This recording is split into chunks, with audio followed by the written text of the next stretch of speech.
अस्सलामुअलैकुम व्यूअर्स, हम स्टडी कर रहे हैं वर्ब वॉइस के यूजेज के टॉपिक को।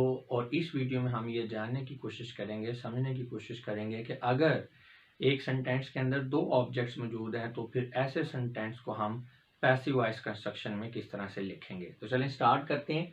लेकिन इस चीज़ को समझने से पहले हमें हमारा एक जो पुराना कॉन्सेप्ट है डायरेक्ट एंड इनडायरेक्ट ऑब्जेक्ट, उसको समझना पड़ेगा, उसको रिवाइज करना पड़ेगा। वैसे इस टॉपिक के ऊपर एक सेपरेट वीडियो भी बना रखी है, अगर डिटेल में इसको समझना चाह रहे हैं तो लिंक नीचे डिस्क्रिप्शन के अंदर दे दिया गया, वहाँ पे जाके आप इसको स्टडी कर सकते हैं। यहाँ पे हम जस्ट एक इसका छोटा सा ओवरव्यू लेंगे और इसको समझने के लिए एक सेंटेंस देखें। Ali has written a letter to Aslam, Ali ने असलम को खत लिखा। अब यहाँ पे दो ऑब्जेक्ट्स हैं बेसिकली सेंटेंस में, लेटर और असलम, और दोनों ही जो अली ने खत लिखने का काम किया उसको रिसीव कर रहे हैं, इसलिए दोनों ऑब्जेक्ट्स हैं। अब उसमें लेटर हमारा डायरेक्ट ऑब्जेक्ट है और असलम जो है वो इनडायरेक्ट ऑब्जेक्ट है। तो हमें ये कैसे पता चलेगा कि कौन सा ऑब्जेक्ट डायरेक्ट है और कौन सा इनडायरेक्ट है? तो इसके लिए रूल ज़रा समझ लें। Direct object is an object usually person to whom or for whom something is given or done। तो डायरेक्ट ऑब्जेक्ट एक ऐसा ऑब्जेक्ट होता है जिसके लिए काम किया गया है या जिसको कोई चीज़ दी गई है, जिसके लिए कोई एक्शन किया गया है। यानी आप ये समझ लें कि जो एक्शन की वजह बने, ठीक है ना। यानी बेसिक काम यहाँ पे खत लिखने का है, ठीक है। उसके बाद जो है वो असलम को दिया गया। अगर खत ही ना लिखा जाए तो असलम को फिर क्या देना है, ठीक है। तो आप इसे ये भी कह सकते हैं कि ये आपका वो वाला ऑब्जेक्ट होगा जो एक्शन को पहले रिसीव करेगा। तो वर्ब के एक्शन को डेफिनेटली खत ने पहले रिसीव करना है, और वो एक्शन क्या है, लिखना। लिखने के एक्शन को पहले खत रिसीव करेगा, लेटर, फिर बाद में वो असलम के दिया जाएगा।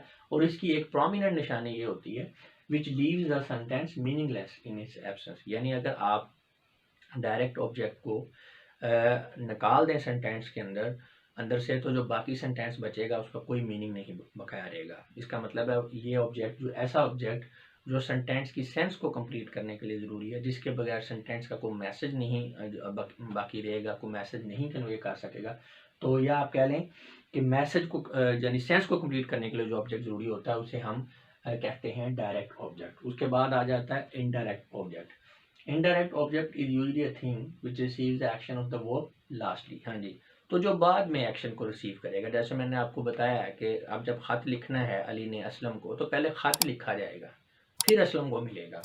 तो ऐसा तो नहीं हो सकता, अब अगर खत ही नहीं लिखा तो असलम को कैसे मिलेगा? इसका मतलब है पहले खत जो है वो एक्शन को रिसीव कर रहा है, लिखने को, फिर असलम रिसीव कर रहा है। और इसकी निशानी ये है विच doesn't leave the sentence meaningless in its absence.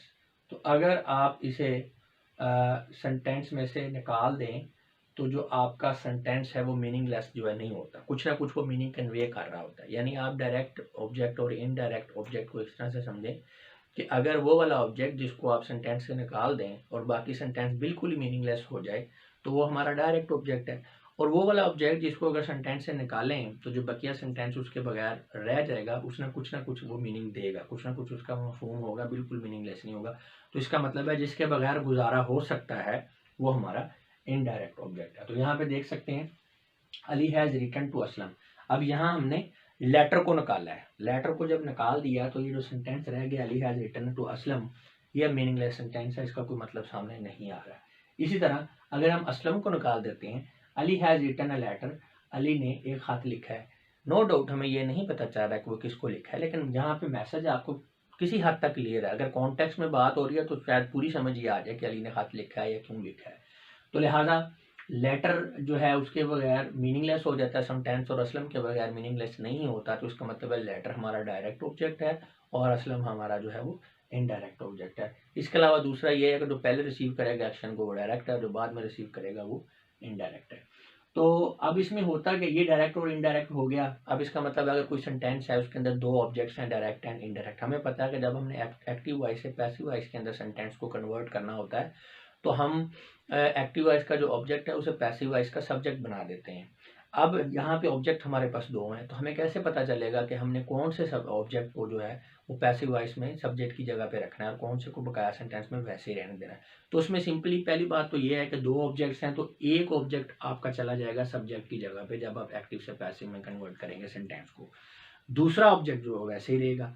अब कौन से ऑब्जेक्ट को उठा के आपने सब्जेक्ट की जगह पे रखना है, उसमें आपको ये देखना है कि दोनों ऑब्जेक्ट्स में से ज़्यादा इंपॉर्टेंस किसकी है, ज़्यादा आप किसको प्रोमिनेंट करना चाह रहे हैं। तो जिसको आप प्रोमिनेंट ज़्यादा करना चाह रहे हैं आप उसको जो है वो ले जाएंगे आप उसकी जगह पे, पैसिव की जगह पे, ठीक है ना। उसको आप जो है सब्जेक्ट की जगह पे ले जाएंगे। लेकिन इसमें एक चीज़ का आपका ख्याल रखना है कि कोशिश ये करनी है, अगर आपके ऑब्जेक्ट में एक पर्सन है, एक वैसे आपकी कोई चीज़ है, तो फिर ये भी एक रूल है कि आपने जब ऑब्जेक्ट को लेकर जाना है दोनों में से, यानी जब एक्टिव से आप पैसिव में सेंटेंस बना रहे हैं तो दोनों ऑब्जेक्ट में से एक ऑब्जेक्ट को आपने सब्जेक्ट की जगह पे रखना है पैसिव में, तो कोशिश करनी है कि आप पर्सन को रखें किसी को, ठीक है ना। अभी यहाँ पे हम देख लेते हैं, when a sentence with both direct and indirect object is changed from active to passive voice, then either of the object will become the subject of the passive verb and other object is retained as such। वही वाली बात कि दो object है, दोनों में से किसी को भी आप पैसिव वॉइस में सब्जेक्ट की जगह पर रख लेंगे, बाकी आपका वैसे ही रहेगा दूसरा ऑब्जेक्ट। लेकिन उसमें ये रूल है कि पर्सन की, अगर दो ऑब्जेक्ट्स हैं तो उसमें पर्सन को आप पहले रखें। अगर पर्सन नहीं है, दोनों वैसे ही कोई चीज़ें हैं तो जिसको आप ज़्यादा इंपॉर्टेंस देना चाह रहे हैं उसको आप पहले रख लें। लेकिन सेंटेंस दोनों तरह से ही बन सकता है और दोनों तरह से ही ठीक होगा। जैसे कि Ali has written a letter to Aslam, ये अब आपका एक्टिव वॉइस का सेंटेंस है तो उसे हम दो तरह से पैसिव में बना सकते हैं। A letter has been written by Ali to Aslam, तो ये टू असलम आपका वैसे ही आ गया, लेटर को हमने सब्जेक्ट की जगह पे ले आए और आपका सेंटेंस का मीनिंग जो है वो क्लियर है। तो यहाँ पे आपका टू असलम एज इट इज आ गया, उसमें कोई चेंज नहीं है। या हम इसको इस तरह से भी कर सकते हैं, हम असलम को सब्जेक्ट की जगह पे ले जाते हैं और लेटर को हम पीछे ले आते हैं। जैसे Aslam has been written a letter by Ali, अब यहाँ पे क्या था, अ लेटर, तो अ लेटर आपका वैसे ही आ गया, ठीक है, उसमें कोई चेंज नहीं, अ लेटर वैसे ही आ गया। By Ali, Aslam has been written a letter by Ali, तो ये भी आपका पैसिव कंस्ट्रक्शन है। इसको हम ज़्यादा प्रेफर करेंगे क्योंकि इसमें हमारा जो पर्सन असलम है वो पहले आ रहा है, तो हमने कोशिश करनी है कि पर्सन को पहले लिखें। It is clear from the above examples that passive form of a sentence with direct and indirect object can be written in two forms। हाँ जी, ये दो फॉर्म में आप दोनों में लिख सकते हैं। However, below sentence form is more preferred because it is more usual that passive construction must be begun with person। ये मैंने आपको बता दिया कि कोशिश करें कि passive construction को आप person से स्टार्ट करें, if possible, अगर possible हो तो। यानी दूसरा भी सेंटेंस आपका ठीक है, गलत नहीं है, लेकिन अगर पॉसिबल है तो आप पर्सन को पहले रखें। और एग्जांपल्स देख लेते हैं, see more example. Mister Faizan teach us English, mister Faizan हमें इंग्लिश पढ़ाते हैं। अब यहाँ पे भी दो आपके ऑब्जेक्ट हैं, एक अस है और एक इंग्लिश है। अच्छा जी, अब इसमें पैसिव वॉइस कंस्ट्रक्शन में दो तरह से हो सकता है। English is taught to us by mister Faizan, ये भी आपका ठीक है। We are taught English by mister Faizan, ये भी ठीक है। मैंने जैसे आपको बताया कि आपने सेंटेंस को पर्सन से स्टार्ट करना है, तो ये आप अस को इधर लें, अस से वी बन गया नॉमिनेटिव फॉर्म, इंग्लिश को आपने बाहर में रखा है और बाय मिस्टर फैजान, तो ये आपका पैसिव कंस्ट्रक्शन बन गया। इसे हम मोर प्रीफर करेंगे क्योंकि यहाँ पे ये आपका पर्सन से स्टार्ट हो रहा है। इसी तरह एक और सेंटेंस है, अब ये इंट्रोगेटिव सेंटेंस आपका आगे।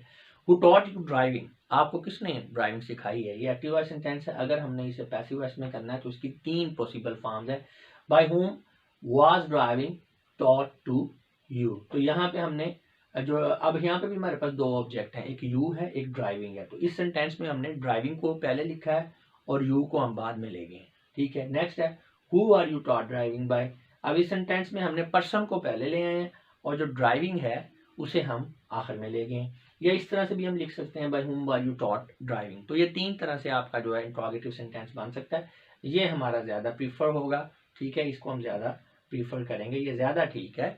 गलत दूसरे भी नहीं है लेकिन ये ज़्यादा ठीक है क्योंकि इसमें पर्सन भी पहले आ रहा है और सेंटेंस की स्ट्रक्चर जो है वो भी आपको सही लग रही है।